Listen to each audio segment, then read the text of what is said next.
A los 7 años, Luna ya había aprendido la lección más cruel de todas. A veces los monstruos no se esconden debajo de la cama, sino que te llaman sobrina y te miran como si fueras un error que el mundo olvidó borrar. Ese sentimiento era su sombra, una compañera constante que se hacía más grande y oscura cada tarde, exactamente a las 3 en punto. Era el momento mágico en que la campana del colegio sonaba, liberando un torrente de risas y gritos infantiles, transformando el patio en un festival de abrazos y sonrisas que, como siempre, no eran para ella. Se sentaba en el último escalón de la entrada principal, un bloque de cemento frío que parecía absorber el calor de su cuerpo con su pequeña mochila sobre las rodillas. Desde allí, era una espectadora silenciosa del desfile de la felicidad ajena. Veía a padres levantando a sus hijos por los aires, a madres secando una lágrima por una rodilla raspada, escuchaba las promesas de un helado de camino a casa, las preguntas emocionadas sobre el nuevo dibujo o la canción aprendida. Para Luna, esos momentos eran como mirar a través del cristal de una pastelería, hambrienta de un dulce que sabía que nunca podría probar. Ella esperaba, con la paciencia forjada en la decepción diaria, sabiendo que su tía Marta, la mujer que la había acogido tras la desaparición de su madre, solo aparecería cuando el sol comenzara a bajar, cuando ya no quedara nadie más, con el rostro endurecido y un silencio que pesaba más que cualquier grito. La vida de Luna en la casa de su tía era un largo y meticuloso ejercicio de invisibilidad. La casa en sí parecía cómplice de su tristeza. Era pequeña, con un perpetuo olor a humedad y a cosas guardadas, donde la luz del sol entraba con timidez, como si también tuviera miedo de molestar. Marta se movía por las habitaciones como una tormenta contenida, un cúmulo de frustración a punto de estallar, y Luna había aprendido a ser el mueble más silencioso de todos. Cada plato que lavaba, cada juguete que guardaba, cada paso que daba sobre el suelo de madera que crujía, lo hacía con un cuidado extremo, casi sin respirar, tratando de no hacer el más mínimo ruido que pudiera alterar la frágil y tensa paz.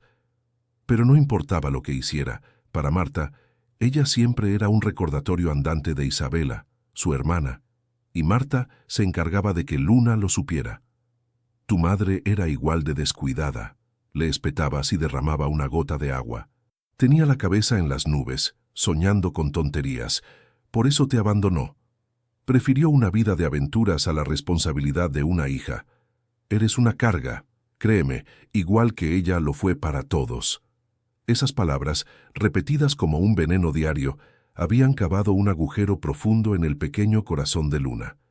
Se sentía culpable por existir, culpable por ser la razón por la que su propia madre había huido. Su único tesoro, su ancla a un pasado que apenas recordaba como un susurro, era un pequeño medallón de plata que llevaba colgado al cuello, siempre escondido bajo la ropa del uniforme. Dentro, protegido por el metal abollado, había una foto diminuta y desgastada de una mujer con una sonrisa radiante y ojos que parecían contener toda la luz del mundo. Su madre. Luna lo abría en secreto por la noche, cuando el único sonido era el de su propia respiración, y susurraba a la carita sonriente. Le preguntaba por qué se había ido, qué había hecho ella tan mal. Le prometía que sería una niña buena si regresaba. El metal frío contra su piel era el único abrazo que conocía. En su soledad, Luna había encontrado un refugio, un mundo paralelo donde ella ponía las reglas. El dibujo. Con un puñado de lápices de colores que guardaba como si fueran de oro macizo, creaba universos vibrantes en cualquier trozo de papel que encontraba. Dibujaba familias de osos que iban de picnic y se abrazaban bajo árboles frondosos, reinas valientes que rescataban a sus principesi. Sobre todo, dibujaba una y otra vez la misma escena.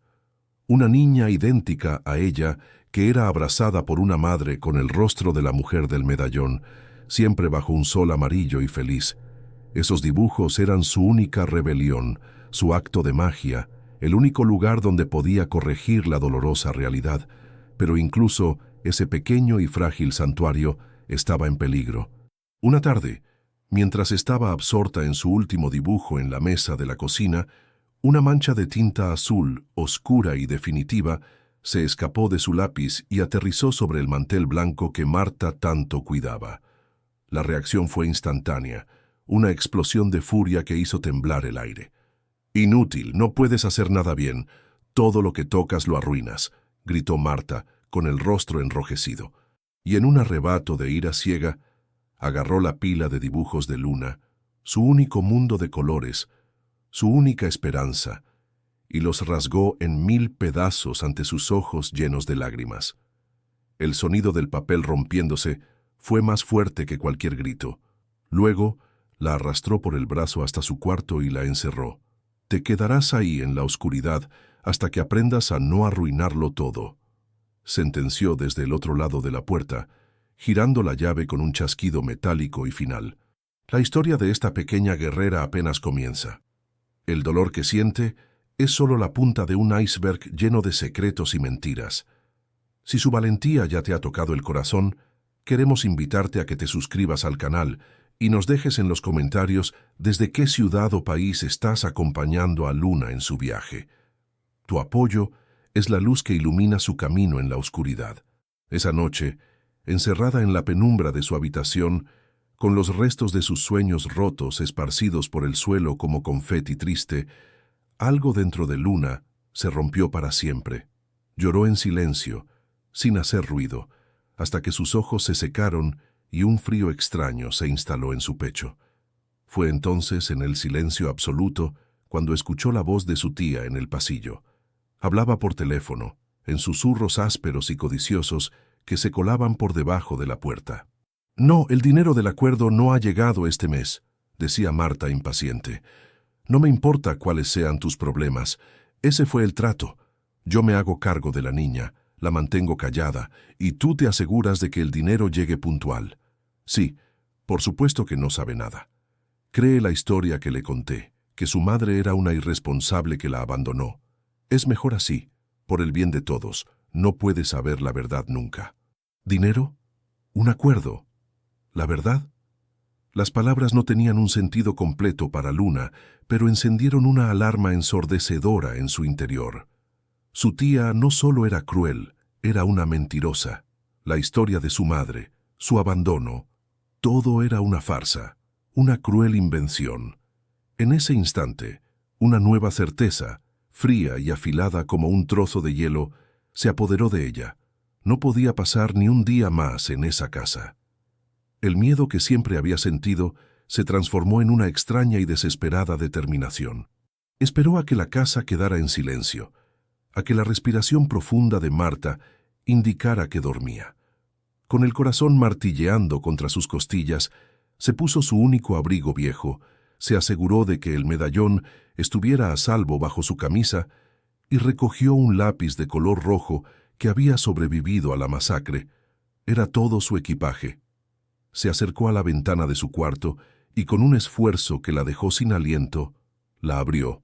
El aire frío de la noche la golpeó en la cara, trayendo consigo los olores de la ciudad dormida. Miró hacia abajo, a la oscuridad del jardín, y luego a la inmensidad de las luces lejanas. Daba miedo, pero era un miedo diferente. Era el miedo a lo desconocido, no el terror paralizante hacia la persona que se suponía que debía cuidarla. Con un último vistazo a la habitación que había sido su jaula, Luna saltó. Aterrizó suavemente en el césped húmedo y corrió. Corrió sin mirar atrás, adentrándose en las calles frías y anónimas, una figura diminuta y sola bajo el manto indiferente de las estrellas, llevando consigo solo una foto rota, un lápiz rojo y un misterio que apenas empezaba a desvelarse. La ciudad era un monstruo de concreto y acero, un laberinto de avenidas impersonales y callejones que olían a olvido. Para una niña de 7 años, debería haber sido un lugar aterrador, pero Luna, impulsada por una determinación que ni ella misma entendía, lo convirtió en su nuevo y precario hogar. La jungla urbana le enseñó sus duras lecciones rápidamente. Aprendió qué portales ofrecían un refugio del viento helado, a qué hora los panaderos sacaban el pan del día anterior y qué miradas debía evitar a toda costa. Su supervivencia se convirtió en un arte. Con el lápiz rojo que había rescatado, dibujaba en servilletas que conseguía en las cafeterías. Eran dibujos rápidos, llenos de corazones y soles, que ofrecía a los transeúntes con una timidez que desarmaba. Algunos le daban una moneda, otros una fruta, muchos la ignoraban. Cada pequeña ganancia era una victoria, un trozo de pan que calmaba el rugido de su estómago, un día más de vida. Por las noches, cuando el ruido de la metrópoli se calmaba y se convertía en un murmullo lejano, se acurrucaba en su refugio del día y en la más absoluta soledad hacía su ritual secreto. Cantaba.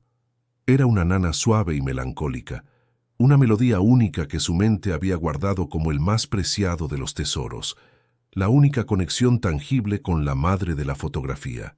La cantaba en un susurro, para que solo ella y los fantasmas de la noche pudieran oírla, y por un instante el frío del asfalto se sentía un poco menos hostil.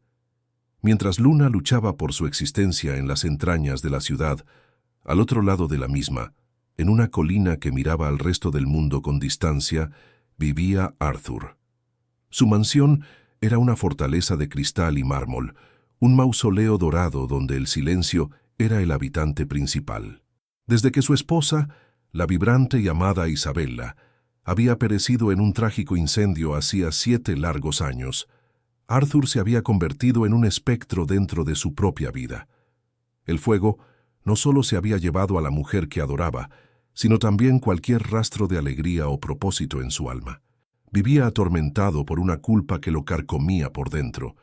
La noche del incendio, él estaba en un viaje de negocios al otro lado del mundo, y la idea de que podría haberla salvado si hubiera estado allí era una tortura perpetua. Su fortuna, inmensa y creciente, se había vuelto insípida, un decorado fastuoso para su inmenso vacío. Sus días eran una rutina monótona y gris, reuniones que apenas escuchaba, comidas que no saboreaba, noches que pasaba mirando el retrato de Isabella, preguntándole al lienzo por qué el destino había sido tan cruel. El destino, sin embargo, aún no había jugado su última carta. Una tarde, mientras el chofer de Arthur navegaba por el denso tráfico del centro, el vehículo quedó atrapado en un embotellamiento monumental. Impaciente y angustiado, como siempre, Arthur miró distraídamente por la ventanilla blindada de su automóvil, y entonces su mundo se detuvo. Su corazón, aletargado por años de duelo, dio un vuelco tan violento que lo dejó sin aire. En una acera, entre el mar de gente anónima, vio a una pequeña figura, una niña. Estaba de pie, con una dignidad impropia de su edad y de sus ropas gastadas, ofreciendo un trozo de papel a la gente que pasaba. Pero no era cualquier niña. Arthur sintió cómo se le helaba la sangre. Era ella. Era Isabella, reencarnada en una versión en miniatura. El mismo cabello oscuro y ondulado, la misma forma de la barbilla, la misma mirada intensa y determinada que él había amado con locura. Un impulso irracional y primario, una fuerza que no había sentido en 7 años, se apoderó de él. Sin pensar, abrió la pesada puerta del coche, ignorando las bocinas furiosas y los gritos de su chofer. «Espere aquí», ordenó y cruzó la calle, esquivando coches con los ojos fijos en la pequeña aparición. Se acercó a ella con una cautela que no le era propia. Luna, acostumbrada a la desconfianza, se encogió instintivamente, lista para correr. Pero el hombre que tenía delante no parecía peligroso. Sus ojos, aunque llenos de una conmoción que ella no comprendía, transmitían una tristeza profunda, casi familiar. Arthur se agachó para quedar a su altura. «Hola», dijo con la voz ronca por la desuso y la emoción. «¿Cómo te llamas?» «Luna», respondió ella en un susurro. El nombre era como una punzada en su pecho. Él le ofreció comprarle todos sus dibujos y llevarla a comer algo caliente. Luna dudó, pero el hambre y la extraña y gentil desesperación en la mirada de aquel hombre la convencieron. En la cafetería, mientras ella devoraba una sopa caliente, Arthur no podía apartar los ojos de ella. Cada gesto, la forma en que inclinaba la cabeza, la seriedad con la que comía, eran ecos dolorosos y perfectos de Isabella. Abrumado por una necesidad visceral de protegerla, tomó una decisión que cambiaría sus vidas para siempre. No podía dejarla volver a la calle. Era impensable. La llevó a su mansión para el absoluto desconcierto de su personal. Allí la entregó a los cuidados de Clara, su fiel ama de llaves, una mujer de corazón noble y ojos amables que tras el shock inicial acogió a la pequeña con una ternura maternal. Esa noche, por primera vez en mucho, mucho tiempo, Luna durmió en una cama de verdad, cálida y segura, bajo un techo que no amenazaba con derrumbarse. Más tarde, cuando la casa estaba en completo silencio, Arthur se sirvió una copa en su biblioteca, con la mirada perdida en el gran retrato al óleo de Isabella que dominaba la pared. Su mente era un torbellino de incredulidad y esperanza. El parecido era asombroso, pero debía ser una casualidad, un capricho cruel del universo. Intentaba convencerse a sí mismo de ello, pero su corazón se negaba a aceptarlo. Reconstruyó mentalmente el encuentro, cada detalle del rostro de la niña, sucio pero de rasgos finos. Recordó sus ojos, la forma en que lo habían mirado, una mezcla de miedo y desafío. Y entonces, un detalle específico, un recuerdo visual que había quedado latente, emergió de su memoria con una claridad nítida y eléctrica. Se levantó de su sillón y caminó lentamente hacia el retrato, como si se acercara a un altar. Sus dedos temblorosos rozaron el lienzo. Allí estaba, justo debajo del ojo izquierdo de Isabella, una pequeña y singular marca de nacimiento, una peca de un tono ligeramente más oscuro, casi imperceptible para el mundo, pero un detalle que él solía besar cada noche. Sintió un escalofrío recorrerle la espalda. Acababa de ver esa misma marca, diminuta e idéntica, en el rostro de Luna. El aire se escapó de sus pulmones en un silbido. No era una semejanza. No era una casualidad. Era una imposibilidad hecha carne, durmiendo en una de sus habitaciones. En el silencio sepulcral de la biblioteca, Arthur supo con una certeza absoluta que su vida acababa de cambiar para siempre. Y juró que no descansaría hasta descubrir la verdad que se escondía detrás de la niña, que era un reflejo idéntico de su esposa muerta. La noche dio paso a un amanecer teñido de gris, pero para Arthur, la oscuridad interna persistía, ahora iluminada por la llama incandescente de una nueva e incierta posibilidad. El sueño le fue esquivo. Cada vez que cerraba los ojos, veía el rostro de Luna, un espejo perfecto de Isabella, con esa minúscula marca bajo el ojo izquierdo que era un secreto compartido entre él y su difunta esposa. Al primer rayo de luz, ya estaba en su despacho, un santuario de caoba y cuero que no había visto tal actividad en años. Con una resolución de acero, contactó a Ramírez, el investigador privado más reputado y discreto del país, un hombre cuya leyenda decía que podía encontrar una aguja en un pajar y decir de qué granja provenía. La instrucción fue simple, directa y cargada de una urgencia palpable: encontrar a la tía de la niña, una tal Marta, y extraerle hasta el último gramo de verdad, sin importar el costo o los medios. El dinero no era un obstáculo, la verdad era el único objetivo. Mientras los engranajes de la investigación comenzaban a girar con una eficiencia implacable, la mansión, antes un eco de la soledad de su dueño, empezó a despertar de su largo letargo. Luna, con la asombrosa resiliencia de la infancia, comenzaba a florecer. Los primeros días se movía con la cautela de un animalito asustado, explorando las vastas estancias como si temiera que las paredes pudieran desvanecerse en cualquier momento. Pero la calidez genuina de Clara, el ama de llaves, fue el sol que necesitaba. La anciana mujer, con su sonrisa perpetua y sus manos siempre dispuestas a ofrecer una galleta o un consuelo, se convirtió en su ancla. Juntas recorrían el jardín, donde Luna descubrió por primera vez la sensación del césped fresco bajo sus pies descalzos y el aroma de las rosas. En la inmensa biblioteca, Clara le leía cuentos sobre dragones y princesas valientes, y los ojos de Luna brillaban con una luz que Arthur no había visto antes. Poco a poco, el color volvía a sus mejillas y la risa, un sonido cristalino y puro, comenzó a llenar los pasillos silenciosos, un bálsamo inesperado para el alma herida de Arthur. Ramírez, por su parte, demostró su valía. En menos de 48 horas localizó a Marta en un barrio modesto, en la misma casa de la que Luna había escapado. La entrevista, según el informe detallado que el investigador le entregó a Arthur, fue una obra de teatro magistral. Marta, al ser confrontada, se deshizo en un mar de lágrimas de cocodrilo. Interpretó el papel de la tía abnegada y sufridora a la perfección. Contó una historia ensayada sobre su hermana Isabela, a quien describió como un espíritu libre. Sí, pero también como alguien inestable y egoísta. Ella nunca estuvo preparada para ser madre, sollozó Marta frente a Ramírez. Un día, simplemente apareció en mi puerta, me entregó a la bebé envuelta en una manta, me dio un beso en la mejilla y dijo que se iba a buscar su propio camino, a vivir la vida que siempre había soñado, sin ataduras. Me rogó que cuidara de Luna. Pintó un cuadro desolador de abandono, una narrativa que apuñalaba directamente el recuerdo que Arthur tenía de Isabela. La mujer que él amaba era todo devoción y calidez.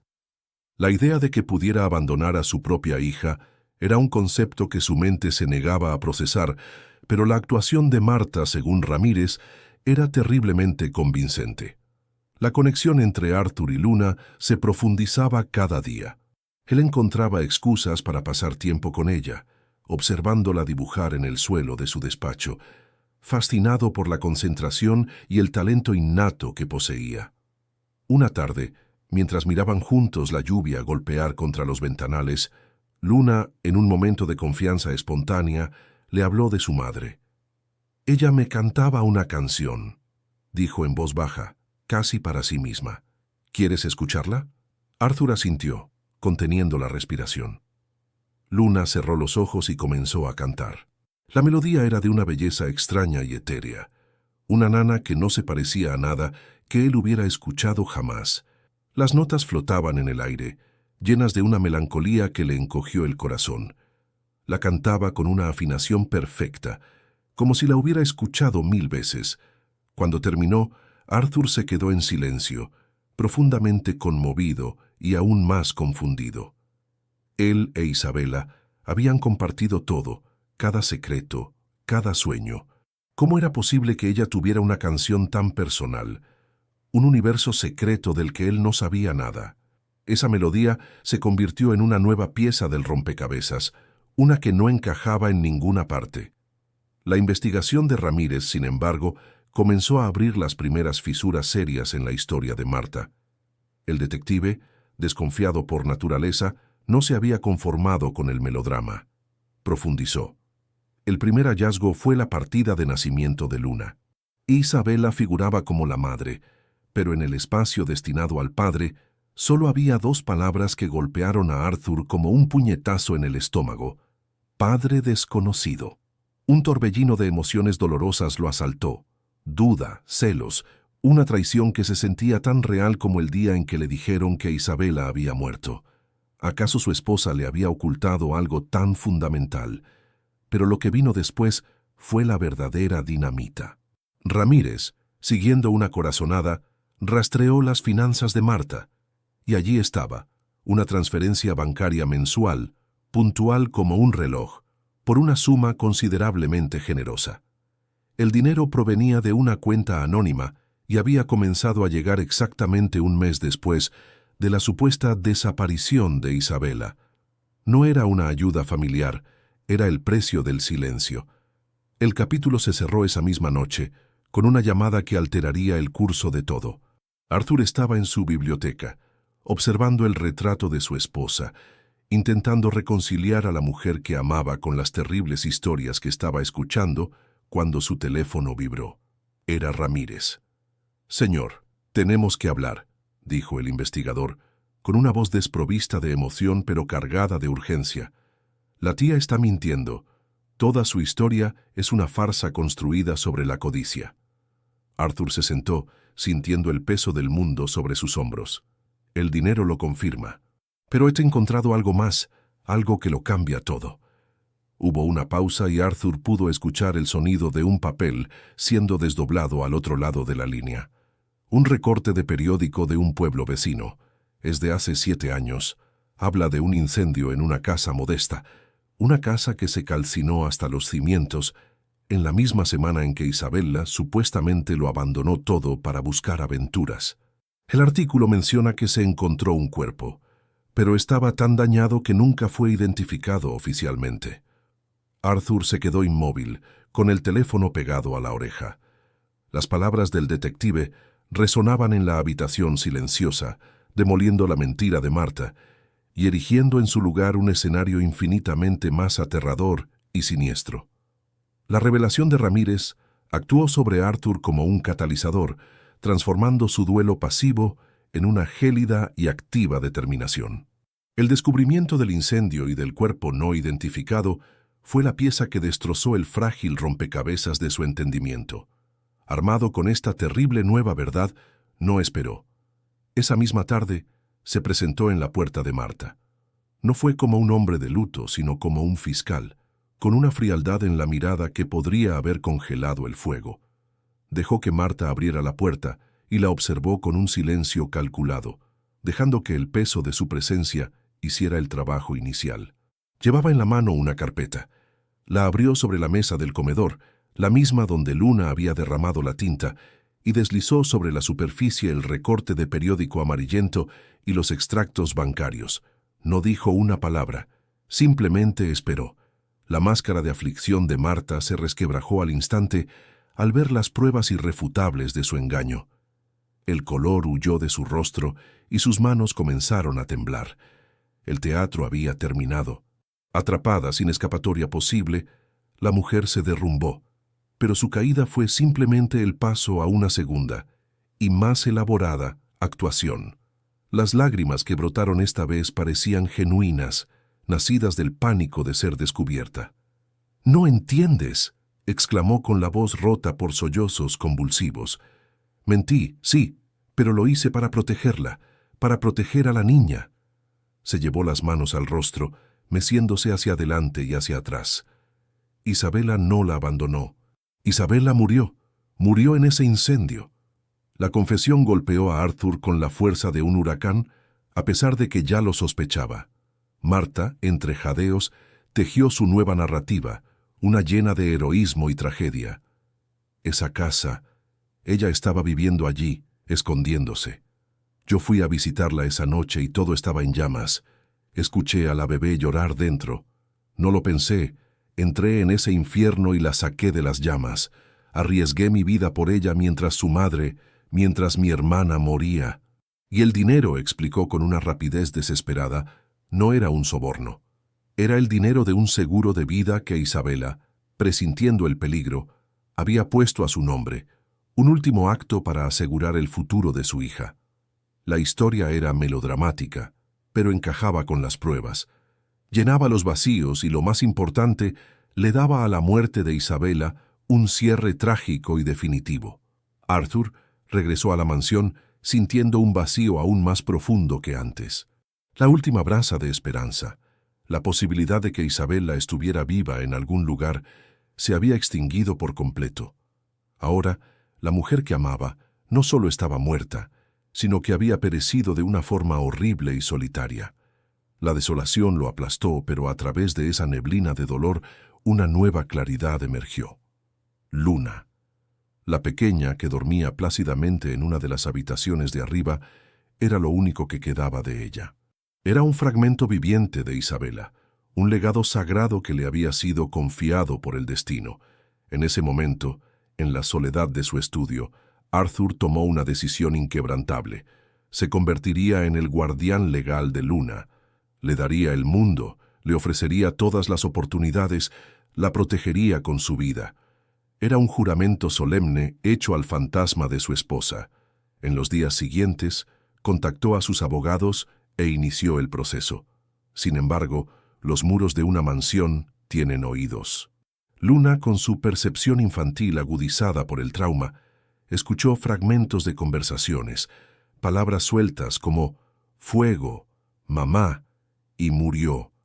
La imagen de su madre pereciendo en un incendio se instaló en su mente, convirtiéndose en la fuente de pesadillas aterradoras de las que despertaba gritando.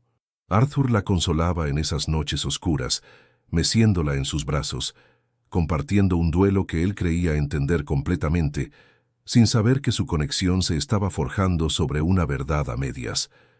Semanas después, en un intento por encontrar algún tipo de paz, o quizás buscando un último vestigio de la presencia de Isabella, Arthur decidió hacer algo que había evitado durante 7 años: abrir las cajas que contenían sus pertenencias personales.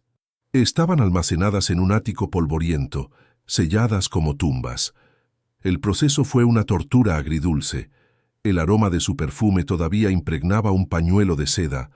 Encontró sus libros favoritos, con notas escritas en los márgenes con su elegante caligrafía. Vio fotografías de sus viajes, de sus sonrisas. Cada objeto era un recuerdo, una pequeña puñalada en el corazón.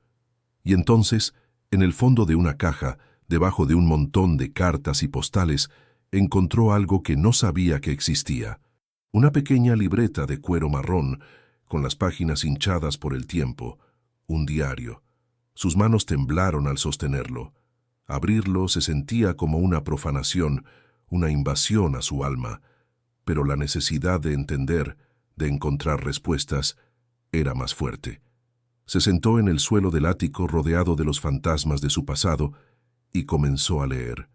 Las primeras entradas eran luminosas, llenas de amor por él, de alegría por su vida juntos.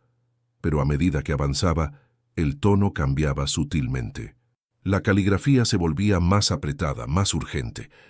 Isabella comenzó a escribir sobre una sombra, una figura de su pasado que la había encontrado y que la llenaba de un pavor indescriptible.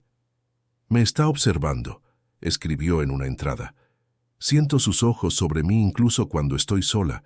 No puedo decirle nada a Arthur, lo destruiría». Las páginas revelaban una angustia creciente, el retrato de una mujer atrapada en una red de miedo.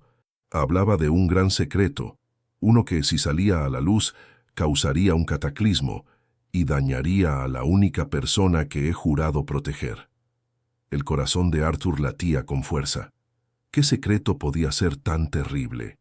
Llegó a la última página, a la última entrada, escrita con trazos apresurados, la tinta manchada en algunas partes, como si hubiera sido salpicada por lágrimas. La fecha era del día antes del incendio. Las palabras lo dejaron sin aliento. «Si algo me sucede, si esta sombra me alcanza, la verdad estará a salvo con mi hermano, Lucas. Él sabrá qué hacer. Es la única persona en el mundo que conoce toda la historia». Arthur se quedó paralizado. ¿Hermano? Isabella nunca le había mencionado que tuviera un hermano. La conmoción fue total, pero la frase final fue la que demolió los cimientos de su realidad. «Rezo para que Arthur me perdone algún día, para que entienda la mentira que tuve que contarle para protegerlo». La mentira sobre nosotros.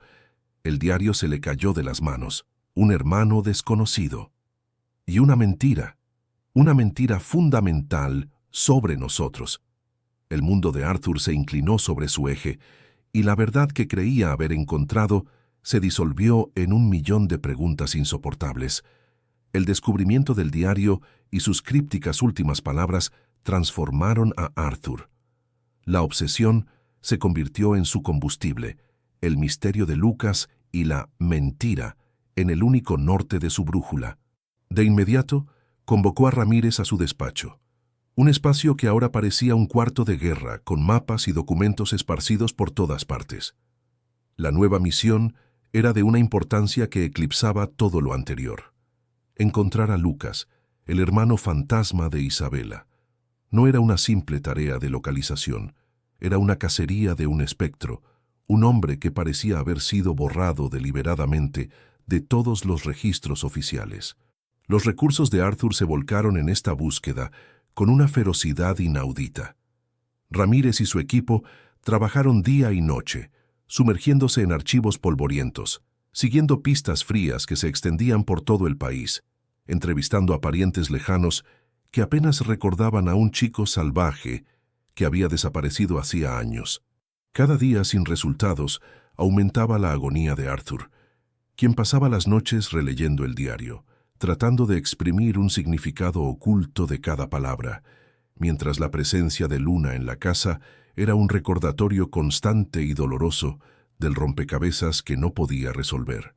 Finalmente, tras semanas de una búsqueda exhaustiva que parecía destinada al fracaso, Ramírez dio con el hilo correcto. Una vieja transacción inmobiliaria, un nombre mal escrito en un censo rural, una corazonada. Lucas fue localizado. Vivía bajo otro apellido en un pueblo remoto y aislado en las montañas del interior, un lugar donde el tiempo parecía haberse detenido, un refugio perfecto para alguien que deseaba desaparecer del mundo. Sin perder un segundo, Arthur abordó su jet privado. El viaje fue un torbellino de ansiedad y esperanza febril. Mientras sobrevolaba paisajes que pasaban del concreto urbano al verde infinito, se preparaba para el encuentro que podría darle todas las respuestas o sumirlo en una oscuridad aún mayor. La hostilidad que imaginaba en Lucas, un hombre que había sido borrado de la vida de su hermana, era un muro que estaba dispuesto a derribar a cualquier precio. Aterrizó en la pista más cercana y condujo él mismo un vehículo alquilado por caminos sinuosos y polvorientos hasta llegar a una pequeña cabaña de madera, sencilla y robusta, rodeada de un silencio que solo rompía el viento entre los pinos. Un hombre salió a la puerta al oír el motor del coche. Era alto, de complexión delgada pero fibrosa, con un rostro curtido por el sol y el trabajo duro. Pero sus ojos eran los ojos de Isabela. La misma intensidad, la misma profundidad melancólica. Era Lucas. La recepción fue gélida, cargada de una hostilidad contenida durante años. «Sabía que algún día vendrías», dijo Lucas con una voz rasposa, sin molestarse en invitarlo a pasar. «¿Qué quieres, Arthur? ¿No le hiciste ya suficiente daño a mi hermana?» La acusación flotó en el aire, afilada como un cuchillo. Arthur, en lugar de defenderse, simplemente dejó que su propia angustia se mostrara. «No la protegí», admitió, con la voz quebrada. «He vivido con esa culpa cada día durante 7 años, pero acabo de descubrir que todo lo que creía saber era una mentira. Su diario me trajo hasta ti. Necesito saber la verdad. Te lo ruego». La sinceridad cruda en la voz de Arthur, la desesperación en sus ojos, pareció erosionar una parte del muro de resentimiento de Lucas. Con un suspiro profundo, un sonido que pareció arrastrar el peso de una década, se hizo a un lado y le indicó que entrara. El interior de la cabaña era tan austero como el exterior. Se sentaron frente a una chimenea apagada, y entonces Lucas, con la mirada perdida en los leños fríos, comenzó a desentrañar la historia que había guardado como un tesoro envenenado. Habló de la sombra del diario, dándole un nombre: Víctor, un exnovio de la juventud de Isabela, un hombre posesivo y violento que había terminado en la cárcel por otros delitos. Años después, al salir, se había obsesionado con encontrarla, viéndola como su propiedad. Él la encontró, explicó Lucas. La estaba acosando, amenazándola. Isabela vivía aterrorizada. Sabía que si acudía a ti, tu orgullo y tu poder habrían provocado una confrontación directa. Y Víctor era lo suficientemente desquiciado como para hacerles daño a ambos. Fue entonces cuando planearon la solución más drástica y desesperada: fingir su muerte. El incendio no fue un accidente. Fue una farsa meticulously orquestada.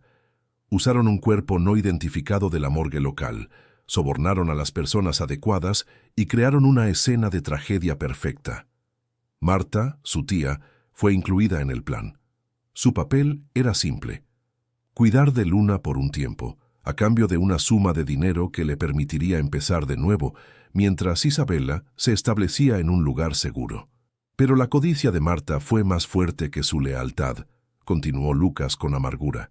Aisló a Isabela, cortó la comunicación y empezó a extorsionarnos por más dinero, inventando la historia del abandono para tener un mayor control. Arthur escuchaba paralizado, mientras cada pilar de su realidad se derrumbaba. El dolor de la pérdida comenzó a ser reemplazado por la conmoción de una esperanza imposible. Y entonces, Lucas soltó la primera bomba que lo hizo tambalearse. Así que no, Arthur. Isabela no murió en ese incendio. Tu esposa está viva. El aire se escapó de los pulmones de Arthur. Una mezcla de euforia y rabia lo inundó. ¡Viva! Había llorado a una mujer viva durante 7 años, pero antes de que pudiera procesar completamente esa revelación, Lucas lo miró directamente a los ojos, preparándolo para el golpe final, la verdad detrás de la mentira sobre nosotros. Hay algo más que debes saber. La razón por la que Isabela nunca te contó lo de Víctor, la razón por la que orquestó todo esto en secreto, fue para protegerte de algo más profundo. ¿Recuerdas años atrás cuando un médico te dijo que eras estéril? Arthur asintió. El recuerdo de esa humillación todavía dolía. Ese médico fue pagado, dijo Lucas en voz baja pero firme. Pagado por los rivales de tu familia, que no querían que tuvieras un heredero. Fue una mentira, Arthur. Una mentira cruel para debilitarte. Isabela lo descubrió por casualidad, mucho después. Y guardó el secreto porque sabía que revelarlo desataría una guerra familiar y te causaría un dolor inmenso. No quería que vuestro amor se viera manchado por esa suciedad. El mundo de Arthur se detuvo. El silencio en la cabaña era absoluto. La infertilidad, una de las grandes tristezas secretas de su matrimonio, había sido una farsa. Un torrente de implicaciones lo golpeó a la vez. El parecido de Luna, su conexión instantánea con ella, la pinta idéntica bajo su ojo. Todo encajó en su lugar con una claridad tan brillante que resultaba cegadora y dolorosa. Las lágrimas llenaron sus ojos, pero esta vez no eran de duelo, sino de una conmoción catártica. Levantó la vista hacia Lucas con la pregunta muda en su rostro. Lucas asintió lentamente, entendiendo. «Sí, Arthur», confirmó, con una suavidad que contrastaba con su dureza inicial. «Luna no tiene un padre desconocido. Isabela nunca estuvo con nadie más. Esa niña que has estado cuidando, la niña que es un reflejo de tu esposa, es tu propia hija». El peso de esas palabras lo liberó y lo rompió al mismo tiempo. No era solo el guardián de la hija de su esposa, era el padre de su propia hija, a quien había encontrado por el más increíble de los milagros. Tras un largo silencio cargado de emoción, Lucas se levantó y le entregó un trozo de papel arrugado. Contenía una dirección. «Ella está allí. Ha vivido con miedo, pero nunca ha perdido la esperanza. Ve a buscar a tu familia», dijo Lucas. «Pero sé cuidadoso. Un viejo amigo en la ciudad me dijo que vio a Víctor merodeando por la zona la semana pasada. Puede que esté cerca». El viaje hacia la dirección que Lucas le había proporcionado fue un descenso a través de un torbellino de emociones. Cada kilómetro que devoraba el coche era un paso más cerca de una verdad que era a la vez un sueño y una pesadilla. El paisaje cambiaba por la ventanilla, de las montañas escarpadas y solitarias a los suburbios anónimos y repetitivos, y el cambio reflejaba el tumulto en su interior. La euforia pura y abrumadora de saber que Isabela estaba viva luchaba contra 7 años de luto arraigado y la rabia helada por el engaño. Sobre todo ello, como una nube de tormenta, flotaba la advertencia de Lucas sobre Víctor. La amenaza no era un fantasma, era real y posiblemente cercana. Esta vez, sin embargo, Arthur no era el hombre pasivo y quebrado que había sido. La revelación de su paternidad había encendido en él un instinto protector feroz y primordial. Antes de arrancar, había hecho una llamada a su jefe de seguridad, un exmilitar de eficiencia legendaria, dándole la dirección y una orden clara: movilizar un equipo discreto y alertar a la policía local, instruyéndoles a mantenerse a distancia, pero listos para actuar a su señal. No iba a permitir que el destino, después de haberle concedido un milagro, se lo arrebatara por un descuido. La dirección lo llevó a una calle tranquila, bordeada de casas idénticas, un escenario de normalidad tan mundano que resultaba surrealista. La casa era pequeña, con un jardín descuidado y la pintura de la fachada ligeramente descascarada, el escondite perfecto por su absoluta falta de singularidad. Aparcó a una distancia prudente y caminó hacia la puerta, sintiendo el latido de su corazón en la garganta, un tambor que marcaba el final de una larga espera. Cada paso sobre el sendero de hormigón era pesado, cargado con el peso de los años perdidos, de las palabras no dichas, de las lágrimas derramadas por una tumba vacía. Se detuvo ante la puerta de madera, levantó la mano y dudó por un instante eterno. ¿Y si todo era un error? ¿Y si la mujer que estaba dentro no era más que un parecido, una cruel coincidencia final? Apartó la duda con un esfuerzo de voluntad y golpeó. 3 toques, secos y definitivos, que resonaron en el silencio de la tarde. El sonido de unos pasos sigilosos se acercó desde el interior, seguido por el chirrido de un cerrojo al abrirse. La puerta se entreabrió una rendija y un ojo lo escrutó con desconfianza. Y entonces, la puerta se abrió por completo. El tiempo se fracturó. Era ella, Isabela. No era la joven radiante del retrato de su biblioteca, sino una versión esculpida por el miedo y la dificultad. Había finas líneas de preocupación alrededor de sus ojos, ahora más profundos y melancólicos, y algunos hilos de plata adornaban su cabello oscuro. Pero era ella. La esencia de su ser, su luz interior, seguía intacta. Arthur, susurró, su nombre un soplo de incredulidad, como si estuviera viendo a un fantasma. Isabela, respondió él, y en esa única palabra volcó todo el amor, el dolor y el anhelo de 7 años. Se lanzaron a los brazos del otro, en un abrazo que no era de reencuentro, sino de colisión, 2 almas perdidas que finalmente encontraban su puerto. Lloraron sin vergüenza, lágrimas que lavaban el pasado, mientras se aferraban el uno al otro, confirmando con el tacto que aquello era real. «Te creía muerta», sollozó él contra su cabello. «Tuve tanto miedo», respondió ella. «Lo hice para protegerte a ti y a ella». Justo cuando comenzaban a desentrañar el ovillo de años de secretos, una sombra se proyectó en la entrada. La puerta, que habían dejado abierta en su emoción, fue el portal para el terror que regresaba. Víctor entró en la casa. No era el recuerdo de un joven violento, sino un hombre demacrado, con una mirada febril y desesperada que lo hacía aún más peligroso. En su mano sostenía un cuchillo. «Te encontré, Isi», siseó, ignorando a Arthur por completo. «Sabía que no podías esconderte de mí para siempre. Nos vamos, tú y yo. Me darás el dinero que este ricachón te ha dado y empezaremos de nuevo». El plan de mente del acosador se desplegó en el aire viciado.